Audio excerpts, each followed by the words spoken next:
हे ठरलं तर मग या मालिकेचं म्हणजेच 18 फेब्रुवारीचा रिव्ह्यू तुम्ही ऐका. तात प्रेक्षकांनो, कालच्या प्रमाणे आजचा भाग त्यांनी खूप छान आणि इंटरेस्टिंग दाखवलाय. सुरुवातीला आपण बघतोच प्रतिमा त्या आल्यात अस्मिताच्या भेटीला. काल तिच्यावर हल्ला झाला ना, कल्पनाताई म्हणतात बरं झालं बाई प्रतिमा तू आलीस. अस्मिता प्रतिमा त्याला सांगत असते खूप भीती वाटलीस का त्या मला, तो मांस तो बाईचा हात, खूप घाबरायला झालं होतं. तेवढ्यात कल्पनाताई म्हणतात अगं बाई अस्मिता सोड बरं ते विषय, आता दूध पिऊन घे. अस्मिता दुधाला नाही म्हणत असते. प्रतापराव म्हणतात नाही बरं अस्मिता, जर तू काही खाणार पिणार नसतील ना तर आम्ही पण नाही जेवणार. अस्मिता म्हणते काय डॅड तुम्ही पण. प्रतिमा त्या म्हणतात बरोबर बोलतोस प्रताप, तू काहीतरी खाऊन घे पिऊन घे. अस्मिता आजचा कुठला विचार करावा का ग तू, काही खाल्लं पिल्लं नाहीच ना, आम्ही पण नाही जेवणार. चल ते दूध पिऊन घे. अस्मिता खूप टेन्शन मध्ये आहे बर का. अस्मिता विचार करते मनातल्या मनात काल जो काही प्रकार घडला तो सचिनला सांगू का, त्याला फोन करू का, सगळं कळवू का, म्हणजे जरा धीर येईल का, मी हार मानल्यासारखं होईल.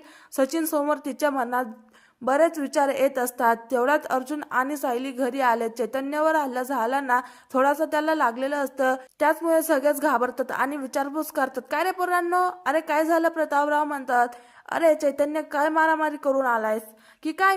अर्जुन म्हणतो हो डॅड मारामारीच करून आलोय. त्याला सगळ्यांना बसवतात खाली. प्रतापराव आणि कल्पना ताई विचारपूस करतात काय रे पोरांना काय झालं.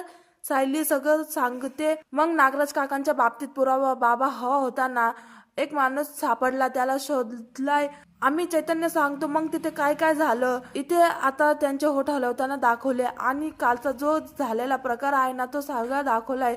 त्यांनी कालचा भारी प्रोमो दाखवला प्रेक्षकांना. सिक्वेन्स अमेझिंग दाखवले होते कालचा एपिसोड. आता हे सगळे ऐकून घरचे सगळे सुभेदार धक्क झालेले असतात. प्रतापराव म्हणतात बरे आहात ना तुम्ही दोघे जण. कल्पनाताई म्हणतात देवी आईची कृपा बाई सुखरूप आहात तुम्ही. अस्मिता म्हणते चैतन्य सायली तुम्ही दोघांना रिस्क घ्यायची काही गरज नव्हती. तुम्हाला त्या साईटला मॅनेजरचा पत्ता सापडला होता ना, मग तुम्ही पोलिसांना फोन करायचा ना, तुम्ही का गेला तिथे.